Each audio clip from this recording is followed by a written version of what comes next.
C, fibre এবং তার সাথে সাথে আরো অনেক রকম ভিটামিন মিনারেলে সমৃদ্ধ এই ফলটি কি, তা হলো লেমন বা পাতিলেবু, যা রোজকার ডায়েটে যদি আমরা জায়গা করে দিই তাহলে আমাদের হার্টেরও স্বাস্থ্য যেমন উন্নতি ঘটে, ঠিক তেমনই ওয়েট লসও খুব ভালো করে হয়। এর সাথে সাথে হজমের ক্ষমতাও বৃদ্ধি পায়। হ্যালো বন্ধুরা, আপনারা সবাই কেমন আছেন?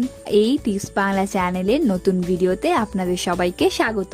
আজকের ভিডিওতে আমরা দেখে নেব যে পাতি লেবু বা লেমনের এমন কিছু উপকারী দিক বা বিস্ময়কর দিক যা আমরা এতদিন অবধি জানতাম না, এবং তার সাথে সাথে তার যদি কোনো সাইড এফেক্ট থাকে তাও আমরা আজকের এই ভিডিওতে জেনে নেব। লেমনের বিভিন্ন উপকারিতাগুলো হলো: 1 নম্বর, ওজন কমাতে। কিছু গবেষণায় দেখা গেছে যে লেবুর মধ্যে রয়েছে পলিফেনল, যা ওবেসিটিকে কমাতে ভীষণ পরিমাণে সাহায্য করে। এছাড়াও এই পলিফেনলগুলি শরীরে ওজন বৃদ্ধি হতে দেয় না এবং তার সাথে সাথে